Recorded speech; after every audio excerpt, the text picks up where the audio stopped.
What's up guys, my name is Lex Veldhuis and welcome to another edition of Learn with Lex. We're gonna jump straight into it here and the big $3. We called an under the gun raise with pocket eights. We don't really want to re-raise here. We are 47 big blinds deep, so we just want to take it to the flop. Alright, so this was limped before the flop. That means that there were no raises. This means limping is the same thing as calling. They called, and I was in a big blind and I checked my option. I'm going to call this. Obviously have the spade, emergency spade. I have the emergency straight draw in case I need it, but my 8 could be good already.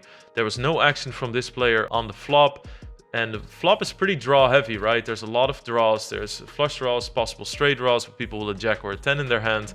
So you can pretty much assume that if this player has something, they would want to protect it. Therefore, bigger likelihood my 8 is good. At this point, we're just going to get out, of course. And that's that. Good hand on the turn, and here you see that this player that I was talking about did not have anything on the flop and only started getting involved when things got interesting for them. But I didn't have this information, of course, when they bet and I was here, so my flop deduction was the right one and pretty safe call for me on the turn. Alright, we're just gonna call here. You can definitely raise also with this hand, but I think that one of my adjustments on these stakes with hands that play relatively well after the flop, I think that I can call more. We're just gonna bet a little bit of protection so that somebody with jack high can turn a jack. We can also get some value from some hands. It's unlikely they have an ace because they would probably raise an ace before the flop. Also, especially on these stakes, people aren't gonna be balanced in that sense, meaning that they will also check aces in the big blind to avoid being predictable. Over here, I called along. There was a call here, call along. This looks very tempting, of course, because there's not a whole lot of action. But I do think that this is not a hand that really qualifies for calling, because this person is going to shove all of his ace-9, ace-jack, ace-king, all hands that they were horribly against. So, just going to fold it. Okay, so the blinds went up a few times here. We just held the course. We're going to raise with ace-jack. A little bit more than minimum. You see that we're about 100 spots off the money. There were a total of 570 people playing. We have a spade. Now, whatever is really important to remember is when there's 3 spades on board, or 3 hearts or whatever, you can start betting really small. You keep ranges wide, so my jack of spades could be pretty good still when it hits, but also you get really, really cheap folds. If somebody has a hand like queen jack of hearts, they will immediately fold for 1.5 big blinds, which is quite nice for my hand. I obviously don't have one of the best spades, so I'm gonna now go in a mode where I hope my opponent bluffs. We can just call it down. They have the nuts and they don't know how to get paid. So what you could make as a note in this spot is my opponent does not know how to get value, or they value bet very weakly, or they just bet way too. They could have gotten a lot more here. If you play your nuts this week, then what are you going to make money from? And that's something that's very important to remember in poker. Really struggling here. I think what's really important to note in these kind of situations when you get shorter in tournaments, obviously this also, you know, a lot of times during these series we showcase hands from turbo tournaments where this happens, but also this is going to happen in big tournaments, in tournaments that have good structure. These are 10-minute blinds, so it's absolutely fine structure, but it's going to happen as well. Now, the one thing that we want to do is stay patient. We're not just going to jam a bad hand or think fuck it and throw it away. 8 big blinds, if we double once, is going to be 17.5 big blinds with the dead money there, and then all of a sudden you're looking fine again. So it is going to happen. Sometimes you're going to blind down to 3-4 big blinds. It's super rare, but it does happen. So even here, if everybody folds to me, I'll gladly go all in for 6.5 big blinds. But if there's a raise, I'm just going to fold my hand because my ace deuce just doesn't perform well versus people that raise from that part of the table. So this is extremely important. Now I am going to take my chance, however. When they call, I do expect a lot of hands like jack-9, queen-jack, king-10 suited to be introduced. And those I definitely want to fight against. And we even get a fold. Amazing. Okay, so if everybody folds, we're definitely going to go all in. I will say that, so this is again similar spot as before. Somebody there is going to also have a lot of suited hands like jack-10. I will say if this person goes all in, I am going to go for it. They're even more desperate than I am. They have 6 big blinds, I have 8 big blinds. Also, if a short stack goes all in and I go all in, that just deters people from calling. So even somebody could maybe fold a hand like a7 suited or something. I'm just going to go all in. I can win massive amounts. I'm going to be up against hands like jack-10, jack-9, king-10. A lot here. Or queens, and that's fine. We have 30%. and we have 0%. But it's really important to remember that you have fine equity in a lot of scenarios. I'm just gonna register a random tournament to talk more about freeze outs, just so that this video doesn't become too short. I keep track of the amount of hands that I play. So I record 3 videos at once. So I want to do a turbo, a bounty builder, and a regular tournament every time. I record 3 at once because otherwise it's just not time efficient. But then now I'm still in the other 2 tables, and they're like, you know, I'm not out, but this, I feel like I only played 7 or 8 hands in that tournament in the video, so I don't want it to be too short. So I'm just gonna add a similar style tournament, right? This is the $4 now. This should get a lot of the same situations as we got in the big 3. So we're 60 big blinds deep again, so nice and deep, and we can just continue the video.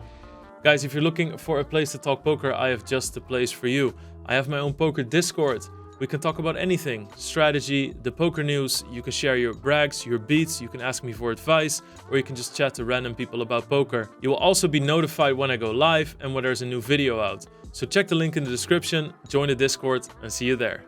Alright, so we're gonna re-raise here. We have a good hand. So as usual, we're gonna 3-bet, which means re-raise to 3 times the last size. The term 3-bet has nothing to do with the fact that it's 3 times their bet. If I make it 800 here, I'm still 3-betting.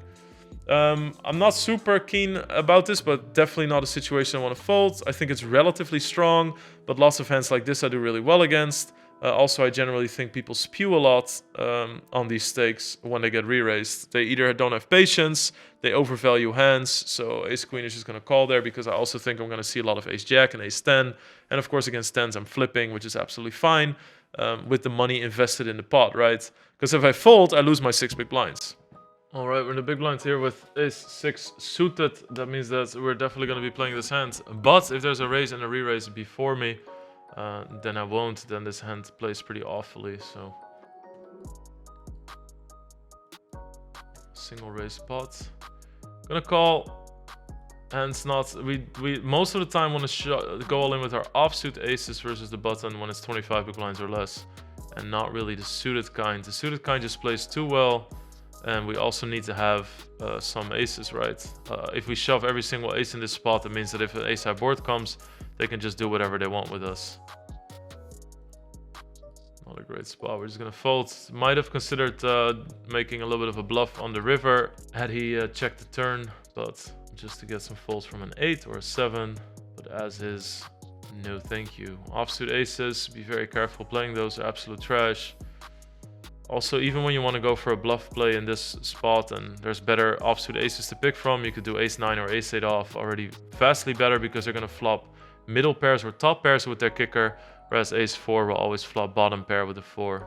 Definitely a possibility to re-raise with some hands like ace-9 or ace-8 off here sometimes. Can't do it every time, but it's a good bluff mechanic. But very important to pick the right ace to do so. Alright, so we're going to open. Jack's, of course, one of the strongest hands. No other decision here. I know that a lot of you guys think it's a very hard hand to play, and it can be, but there's also an easy structure to it. Of course, it's always hard to navigate boards when there's overcards on boards, which happens a lot with jacks, but, you know, if you're a team pro, you just flop top set. Still gonna bet. I think it's a bit hard for me to get stacks in otherwise. I mean, we're playing effectively 44 big blinds deep. We've seen this in previous Learn with Lex videos. We don't have to bet big. Even betting small, we get the pot bump it up from 7.5 to 11.5. There could be check raises introduced because this player thinks, oh, wait a minute, I have a gut shot. These guys don't have anything. There's no way somebody's going to fold any pair. And we'll just go from here. Gonna bet a tiny bit bigger. Normally I would bet big on the king, also to put Jack-X and 7X under pressure. The small blind isn't gonna have a whole lot of 7X and 5X, so I'm making it a little bit of a play based on my hand and just gonna bet a bit smaller because I think it's a bit hard to get action. The king is so good for me. It does introduce some backdoor flush draws, etc. You know, it's gonna be really hard to get paid off by a hand like 8s there or something, so I really don't want to price them out. If I had a set of 7s though on that board, which is really important to note, had I had a set of 7s on this board, then all of a sudden the likelihood that they have a jack becomes much bigger, and I can bet bigger again. So there's a huge difference which set you have on the board, because, you know, the lower the set, the more likely somebody has a higher pair on the board, which means you can start betting bigger because there's more hands to get value from. So a little important thing, and that's why I switch up my bet sizing there.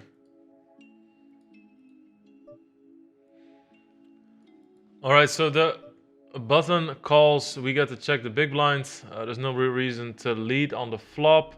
Of course, it offers some protection, but there's so many bad cards for us, we really don't want it. We lose to any heart. I'm going to try and bait maybe a bet from them and make a call, and there you go. I don't think there's any point in betting, because then they're just going to fold all the hands that don't have a heart in it and call with the ones that do have a heart in it. And it's not like they're just going to randomly call me with an 8. So we get some nice little value there. It's only a couple big blinds, but, you know, all the big blinds matter a lot during a tournament. Because if you get 2 big blinds from somewhere, think about it. If you shove all in 3 times and you double, those 2 big blinds become 4, 8, and then 16 big blinds extra that you'll have. So it really is so important to really fight for the small pot and extract as much value as you can. And then immediately into deuces here. Something that a lot of people don't know when I stream, or, you know, is that you can call with pocket pairs from the small blinds. There used to be a huge thing against calling from the small blind, but these hands play so well. It doesn't really matter if the big blind comes along or not. Small blind calling has definitely been a thing that's been introduced back into poker over the years. Not going to do anything here though. Jack is an amazing card for the person who raised pre-flop. They either make a pair or they have good draws like king queen or even ace queen or some backdoor club draws. And of course we're going to be done with the hands. It's going to take a small miracle because we need somebody to have ace 9 and not bluff. Perfect run out to bluff, so if they don't, then you're probably losing, but you also can't bet because it's just too good for them, you know. I think one thing that's really important in poker is to remember that sometimes you maximize profit by just losing the least, right? You just have to accept the loss, and you can't win every hand, and you can't turn every pot into a winner. And you can't just think like, okay, but what if I bet 14 big blinds and then I'll take the pot down? You know, you go down this rabbit hole. There it's just the 2 big blinds that I paid before the flop. That's just the money I'm gonna spend there, and that's it. All right, we have ace king, early position. Immediately, always do a scan. Is everybody deep enough? Everybody's relatively okay. We're gonna make it 2.2 times the big blind. Obviously one of the strongest hands. This will be very easy. Really big 3-bets, but they just want to commit. This usually tells me they probably have a hand like 9s or ace queen, and they don't want a decision, and they won't have a decision. So they're going to go for it. There you go. They just want to get the money in.